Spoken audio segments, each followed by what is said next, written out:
Okay, this is a series of push hands classes I'm just going to teach. The first one is just about learning sensitivity or sensitivity training.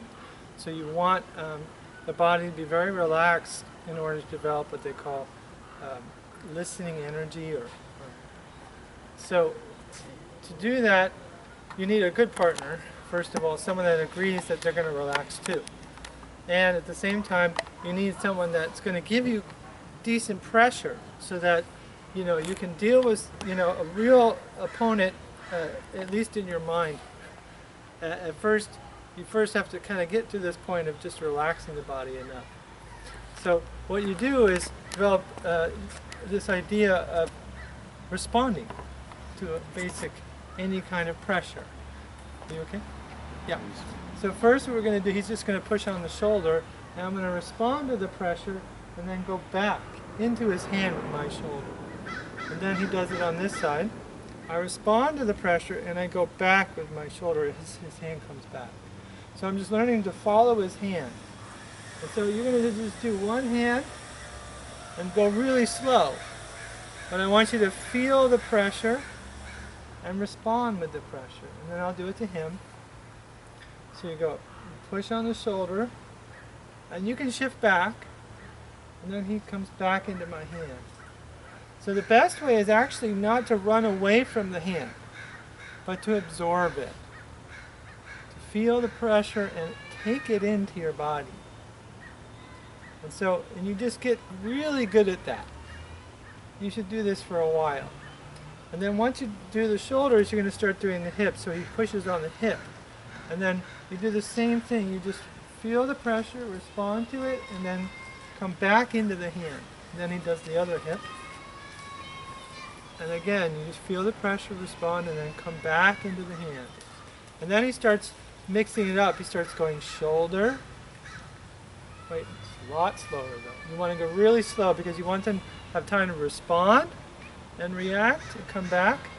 Respond, react, and come back. And then he goes down here maybe, respond, react, and come back. Respond, react, and come back. It might be better just to have him use one hand. So watch, I can do it all with one hand and keep his weight back on one leg. See that? So you're really slow and really painstakingly, you're just trying to really feel every ounce of pressure. And on my end, I want to try to make it lighter. In the beginning, you make it kind of heavy.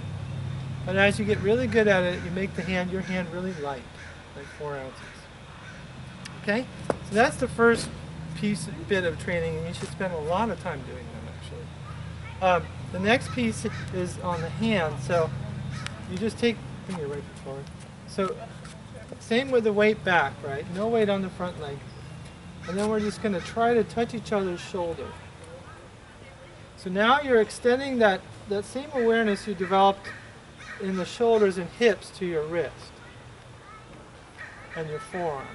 So you're trying to imagine you're stuck at the wrist with glue or wrapped around with strings. And you don't want to give them too much pressure, but just enough to keep that connection. Now as I reach forward, my palm goes down. As my hand comes back, my palm comes up. So this is yin and yang palms. We're not shifting forward. We're keeping the weight back because we're only using one hand. If your weight goes forward, you have to use 2 hands. Otherwise, you're double weighted. So if we keep the weight back, we get to so this is just learning how to turn. So your right hip should relax, your right shoulder should relax. When this comes in, you just relax it. So again, you're trying to relax, and ideally if you relax enough, it should show you where all his tension is. So that's really what push hands is about, is to get their tension to rise to the surface to make it very clear. And then once you understand where the tension is, then you can just use it against them. But first you have to make it come up, which means you have to relax. So you do the other side now. Again, the palm turns up as I go back and forward as it comes forward towards the shoulder. Now later on you can kind of add circles in here, and it'll kind of look like this. Still not shifting forward, just a little bigger movements, but same idea, still responding and staying connected. So there's 4 words you need to practice: stick, adhere, join, and follow. So you're always sticking to their wrist, and you're always following their waist and their shoulder, right? You're following their whole body, actually. You're joining because you're connected. And adhering is just kind of like glue. It's everything's continuous. So you don't want to overextend the arm like that. You don't want to underextend the arm like this. Right? You want it to kind of be balanced.